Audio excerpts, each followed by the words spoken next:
దేవుని పిల్లలైన మీకందరికీ క్రీస్తు నామములో వందనాలు. ప్రియమైన దేవుని పిల్లలారా, మన ప్రియులు, మన సహోదరులు, Bible open university India international joint director గారు జాన్సన్ విక్టర్ గారు మరణించడం మనందరికీ తెలుసు. ఈ మరణ వార్త యావత్తు క్రైస్తవ్యాన్ని, మరి ముఖ్యంగా BOUI కుటుంబాన్ని కలచివేసిందని చెప్పాలి. 29వ తేదీన మేడేపల్లి గ్రామంలో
సమాధానాలు చెప్పేవాడు ఆయన.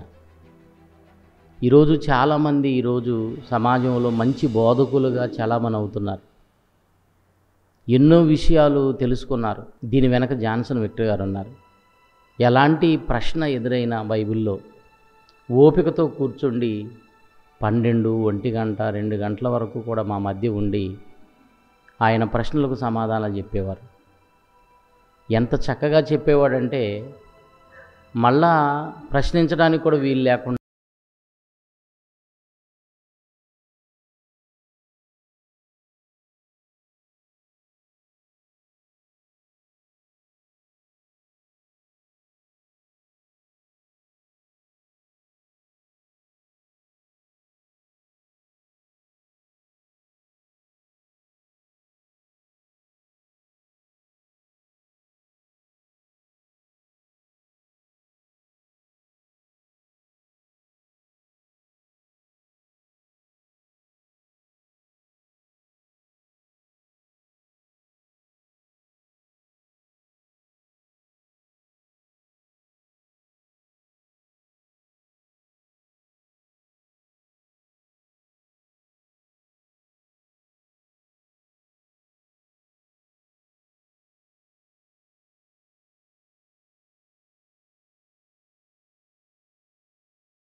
ఆయన వాక్యమే మాట్లాడతారు. ఇక వేరే విషయాలు ఏమీ ఉండవండి. ఎక్కడెక్కడో గొడవలు ఇవన్నీ కూడా ఆయన పట్టించుకోడు. ఎక్కువ శాతం వాక్యం. మనం 3 రోజులు మీటింగ్ పిలుచుకున్నప్పుడు 3 రోజుల మీటింగులకి ఆ 3 రోజులు ఉన్నంతసేపు కూడా వాక్యమే మాట్లాడేవాడు. నిజంగా ఆయనకు దేవుని వాక్యం అంటే చాలా ఇష్టం. దేవుని కార్యక్రమాలు చేసేవాళ్ళంటే ఇష్టం. మరి చాలా ఒక మంచి వ్యక్తిని దేవుడు పిలుచుకున్నాడు. మంచి వాళ్ళను దేవుడు తప్పకుండా పిలుచుకుంటాడు. పరిశుద్ధ గ్రంథంలో ఒక అద్భుతమైన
కుమారుడు ఈయన యందు నేను ఆనందించున్నాను. ప్రియమైన కుమారుణ్ణి యుక్త కాలంలోనే ఆయన పిలుచుకున్నారు. ఆయన భక్తిహీనుల కొరకు ప్రాణం పెట్టి వెళ్ళిపోయారు. తండ్రి వద్దకు వెళ్ళిపోయారు. నిజంగా దేవుని సేవ నమ్మకంగా చేస్తున్నప్పుడు పోవడం అనేది అది మన అదృష్టం అండి. ఎప్పుడు జాన్సన్ వ్యక్తి గారు మాట్లాడుతూ ఉంటారు. నిజంగా ఆయన పాటల్లో కూడా మరణానికి సంబంధించిన పాటలే చాలా ఉన్నాయి. జననము మరణాన్ని గురించి ఎక్కువ పాటలు.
అన్నయ్య గారు ఈ లోకాన్ని విడిచిపెట్టారు.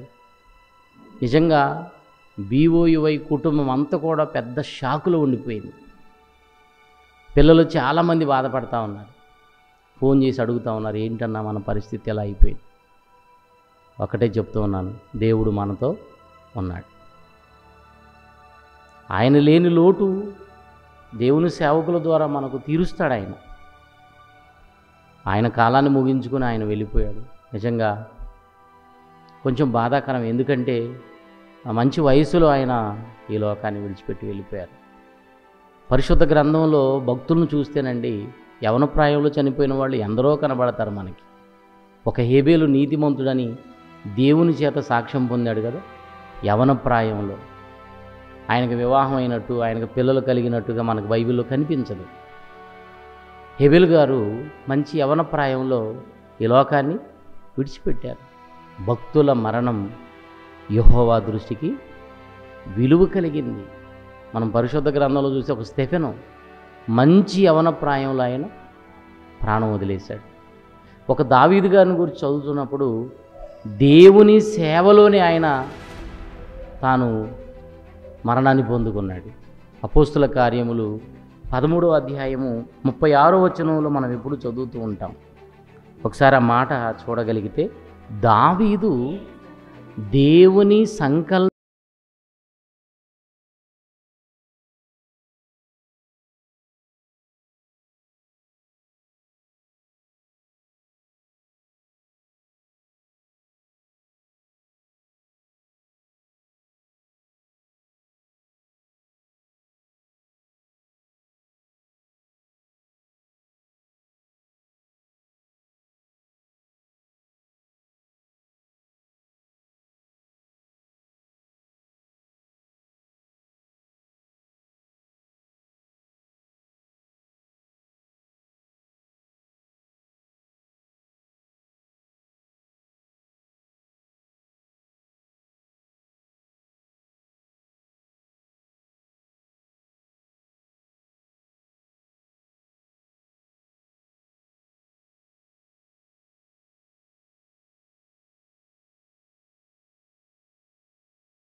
మాత్రమే దేవునితో ఉండేవాళ్ళు ఉంటారు.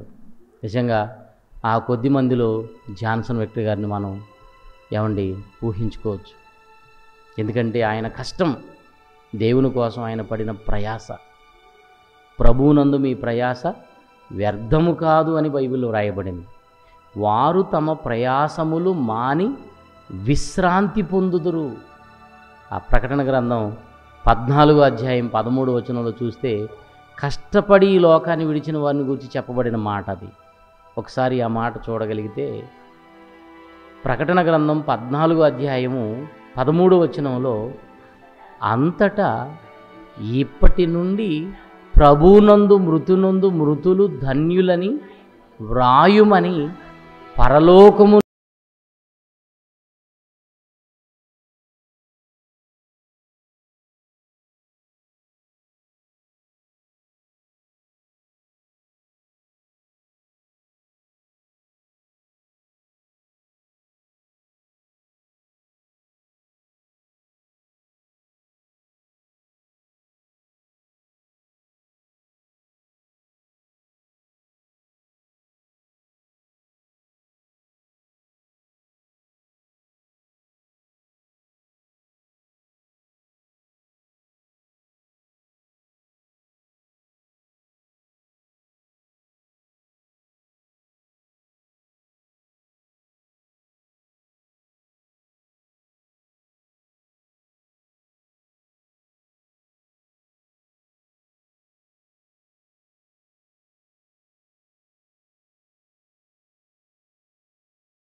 సంపాదిస్తాం, ఉద్యోగాలు సంపాదిస్తాం, సమాజంలో పేరు ప్రఖ్యాతులు సంపాదించుకుంటాం.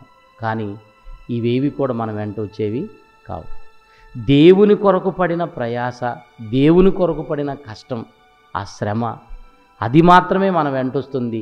దానికి తగ్గ ప్రతిఫలం దేవుడిస్తాడు. అదే నిత్య విశ్రాంతి. ఈ భూమి మీద కొద్ది కాలం మనం కష్టపడితే, దేవుడిచ్చిన ఈ కొంచెం కాలం కష్టపడితే నిత్యమైన విశ్రాంతి మన కొరకు ఎదురు చూస్తూ ఉంది. ఆలోచించండి. ఒక్కోసారి సమాజంలో మనం చూస్తుంటాం, భక్తిహీనులైన వాళ్ళు ఎక్కువ కాలం బ్రతుకుతుంటారు. ఒక్కొక్కళ్ళు 70 ఏసి 80 ఏసి 90 ఏళ్ళు 100 ఏళ్ల వరకు బ్రతికే వాళ్ళు కనపడతారు. కానీ కొన్ని సందర్భాల్లో చూసినప్పుడు భక్తులు చిన్న వయసులో మరి కాలాన్ని ముగించుకొని వెళ్ళిపోవడం అనేది చూస్తూ ఉంటాం. మనకి బైబిల్లో లాజరు ధనవంతుడు కనబడతారు. ధనవంతుడు భక్తిహీనుడు, లోకా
ఇంకా ఎన్నో తరాలలో నిలిచిపోతాయి ఆయన మాటలు, పాటలు.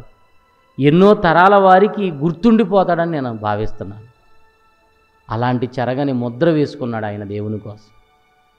చాలా మంచి వ్యక్తి అండి. చిన్నపిల్లోడు పిలిచినా పలుకుతాడు, చాలా చక్కగా మాట్లాడతాడు.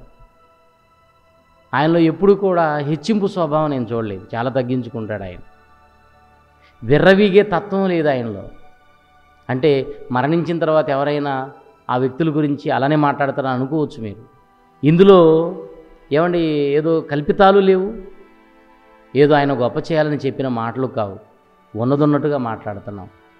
అది మీకు తెలియనిది కాదు. ప్రియమైన దేవుని పిల్లలారా, ఆయన తన పనులు ముగించుకున్నాడు. యేసుక్రీస్తు వారు అంటారు, చేయుటకు నీవు నాకు ఇచ్చిన పనులు నేను సంపూర్ణం చేశాను, ఇక వచ్చేస్తున్నాను. ఆయన ఒకటే కోరుకునేవాడు ఎప్పుడు. నాతో కూడా మాట్లాడాడు చాలాసార్లు, విజయరావు మంచి సేవలు ఉన్నప్పుడు మనకు మరణం రావాలి. దేవుడికి నేను కూడా అదే ప్రార్థన చేస్తూ ఉంటానండి. దేవా, మంచి సేవలో ఉన్నప్పుడు, మంచి ఫామ్లో ఉన్నప్పుడు, నీ సేవ చేస్తూ కష్టపడుతున్నప్పుడే తీసుకో ప్రభువా. ఎందుకంటే వృద్ధాప్యంలోకి వెళ్ళిపోయిన తర్వాత శరీరం సహకరించక అదో విధమైన జీవితాన్ని గడిపి ఈ లోకాన్ని ముగించుకోవడం కంటే దేవుని పనిలో కష్టపడుతున్నప్పుడు, ప్రయాసపడుతున్నప్పుడు చనిపోతే అది అదృష్టం అండి. అది గొప్ప భాగ్యం. భక్తుల మరణం దేవుని దృష్టికి చాలా విలువైనది. చివరిగా ఒక మాట చెప్తాను. మరి మన అన్నగారు తన పనులు తాను ముగించుకొని వెళ్ళి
నమ్మకంగా బ్రతికేటప్పుడు, నమ్మకంగా ఆయన పని చేస్తున్నప్పుడు మరణం వస్తే మనం అదృష్టవంతులం అండి.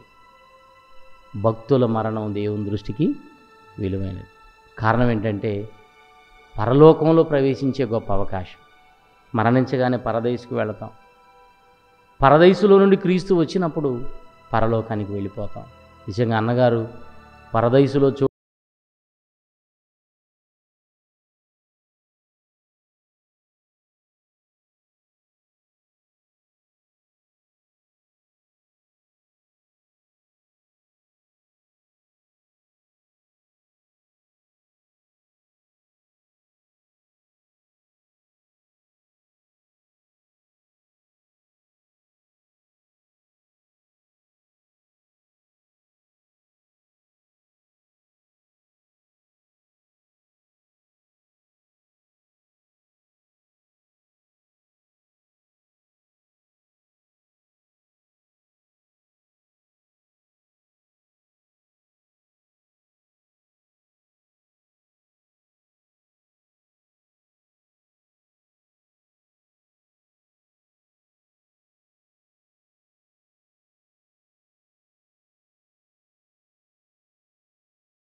BOUI కుటుంబాన్ని జ్ఞాపకం చేసుకోండి.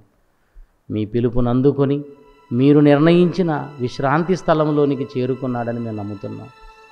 మా సోదరుని వలె మేము కూడా నాయన మీ పనిలో కష్టపడుతూ ప్రయాసపడుతూ మా యాత్రను ముగించుకొని మీరు మాకు నిర్ణయించిన నిత్య విశ్రాంతిలో ప్రవేశించుటకు కృప చూపండి. మీ పిల్లలకు మంచి మాటలు మా ద్వారా వినిపించినందుకు వందనాలు చెల్లిస్తూ నమ్మకమైన పిల్లలుగా మేమందరం బ్రతికి ఈ లోక యాత్రను ముగించుకొని మీ చెంతకు చేరగలిగే గొప్ప ధన్యత మాకందరికి అనుగ్రహించమని క్రీస్తు నామమున ఈ ప్రార్థన మీకు సమర్పిస్తున్నాము తండ్రి. ఆమేన్. మన తండ్రి అయిన దేవుని ప్రేమ, ఆయన కుమారుడైన యేసుక్రీస్తు వారి కృప, పరిశుద్ధాత్ముని అన్యోన్య సహవాసం ఇప్పుడు ఎల్లప్పుడూ ఇక్కడ చేరిన మనకును సర్వలోకంలో ఉన్న సకల పరిశుద్ధులకును సదాకాలము తోడయుండి నడిపించునుగాక. ఆమేన్. అందరికీ వందనాలు.